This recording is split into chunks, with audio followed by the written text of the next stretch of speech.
रुको रुको रुको रुको।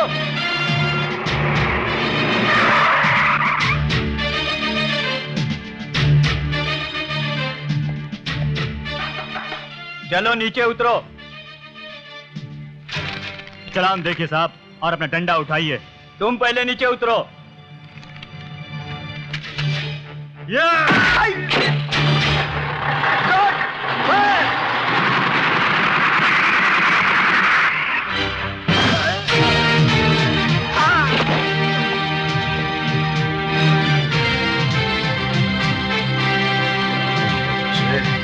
भागकर कहां जा रहे हो? तुम बहुत बड़ी भूल कर रहे हो इंस्पेक्टर। तुम शायद इसका अंजाम नहीं जानते। अंजाम की मां की आंख। हाँ? अंजाम बता रहा है? गिरफ्तार करो इसे और ट्रक पर कब्जा कर लो। अरे तेरे जैसों की तो मैं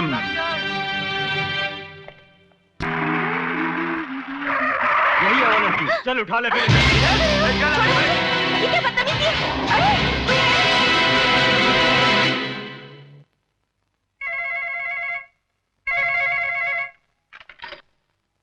चौधरी है।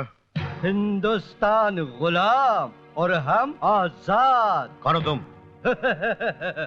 लोग मुझे शेख कहते हैं। क्या चाहते हो? सिर्फ इंस्पेक्टर किशन सिंह भट्टी का ट्रांसफर ऑर्डर। क्या बकवास कर रहे हो?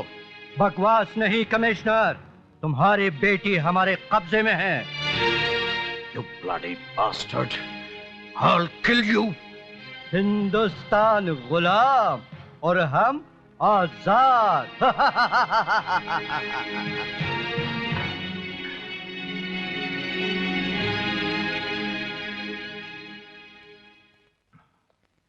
बैठो। Thank you sir.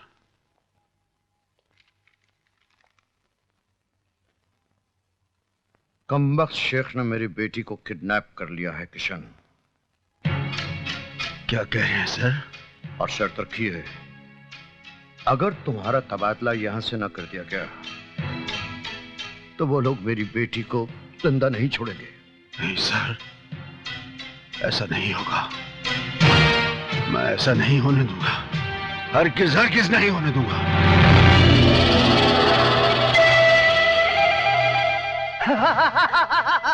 कौन हो तुम? क्या चाहते हो? छोड़ो मुझे। हिंदुस्तान गुलाम और हम आजाद।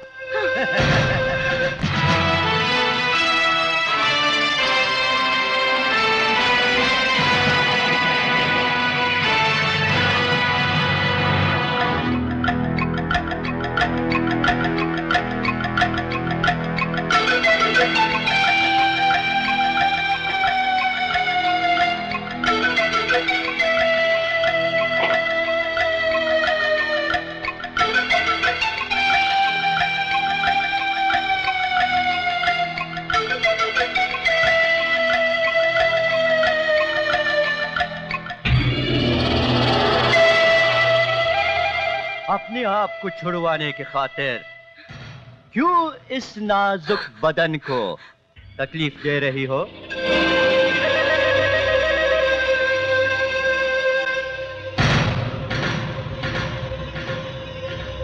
छोड़ दो मुझे। एक लड़की को सताते हो? याद रखना, मेरे पापा तुम लोगों को जिंदा नहीं छोड़ेंगे।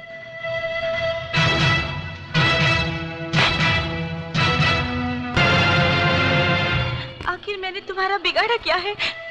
कुछ नहीं, कुछ नहीं। कौन कहता है कि तुमने हमारा कुछ बिगाड़ा है?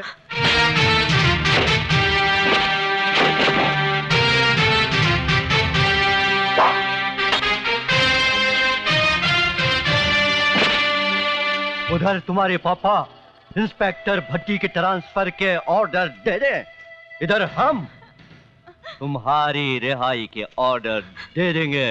शेख, बच्ची को मेरे हवाले कर दो। ए भट्टी, तेरे बच्ची में ऐसे आग लगा दूंगा तुम जलकर राख हो जाओगे।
शाबाश बेटे।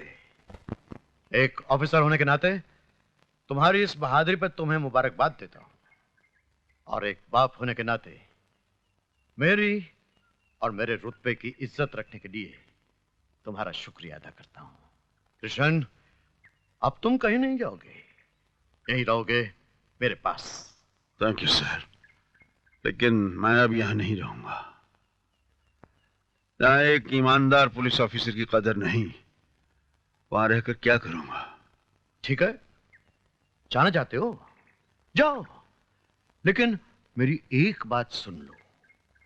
जिस शहर में तुम जा रहे हो ना, उसका नाम मुंबई है, और मुंबई जैसे शहर में तुम्हारी मुलाकात अक्सर गैर कानूनी लोगों से होती रहेगी।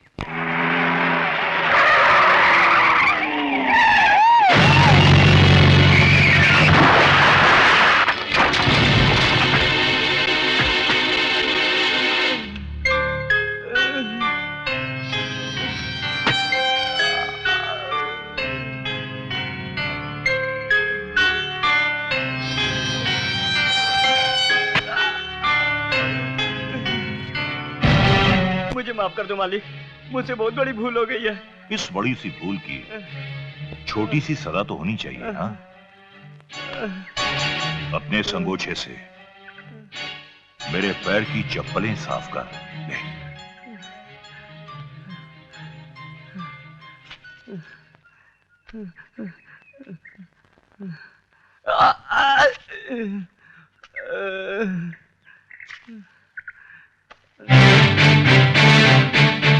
वाह नेता वाह,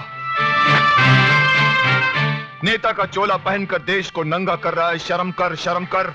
तो तू महाभारत का कृष्ण बन के इनकी रक्षा करने आया है। लगता है तूने सिर्फ महाभारत का नाम सुना है, पढ़ा नहीं। तुझे आज पढ़ा भी देता हूं। अच्छा, तो तू मुझे रामायण और महाभारत का पाठ पढ़ाने आया है? हाँ सुन, जब कौरवों का जुल्म उनके सर चढ़कर बोलने लगा और भरी सभा में उन्होंने द्रौपदी का चीर हरण करना चाहा, तो कृष्ण ने प्रकट होकर उन दरिंदों का नामो निशान तक इस दुनिया से मिटा दिया।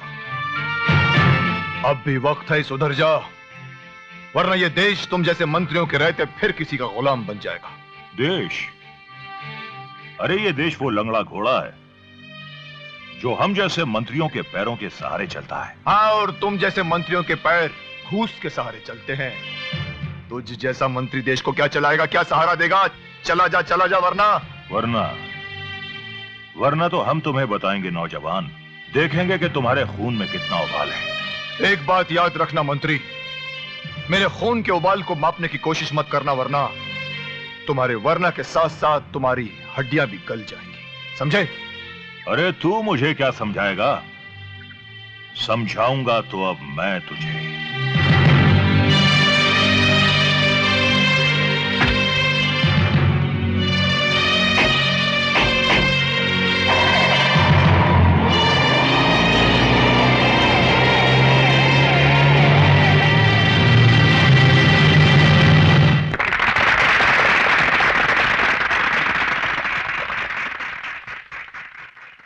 प्यारे भाइयों बहनों, आपका ये प्यार, ये ख्याल देखकर मेरी आंखों में खुशी से आंसू आने लगे। और दूसरी खुशी की बात यह है कि मुझ जैसे सेवक का भाषण सुनने के लिए आप लोग कहां कहां से आए हैं। यह आप ही के सहयोग का परिणाम है कि आज हमारा देश कहां से कहां पहुंच गया है। कल हम क्या थे और आज हमने कितनी उन्नति कर ली है, और वो दिन दूर नहीं है कि आने वाले कल में हमारे देश का नाम दुनिया में सबसे ऊंचा होगा। जटाशंकर पांडे जिंदाबाद! जटाशंकर पांडे जिंदाबाद! आज पानी की समस्या, राशन की समस्या हल हो गई है। कैसे? आप सबके सहयोग से। और सच मानिए तो मैं अब भी पूरी तरह संतुष्ट नहीं हूं। अगले चुनाव के परिणाम के बाद मेरा सबसे पहला काम होगा बेरोजगार नौजवानों को रोजगार देना, और मेरे ये गरीब बहन भाई जो झोपड़ों में रहते हैं, इनके लिए पक्के मकान बनाना। जटाशंकर पांडे जिंदाबाद! प्यारे बहनों भाइयों, जब भी मैं अपने गरीब बहन भाइयों को तकलीफ में देखता हूं तो मुझसे उनकी यह तकलीफ बर्दाश्त नहीं होती। वाह मंत्री वाह, भाषण देने में तुम्हारा कोई जवाब नहीं। अरे क्यों इन गरीबों को महलों के ख्वाब दिखा रहे हो? क्यों इनके झोपड़ों को जलाकर राख कर देना चाहते हो?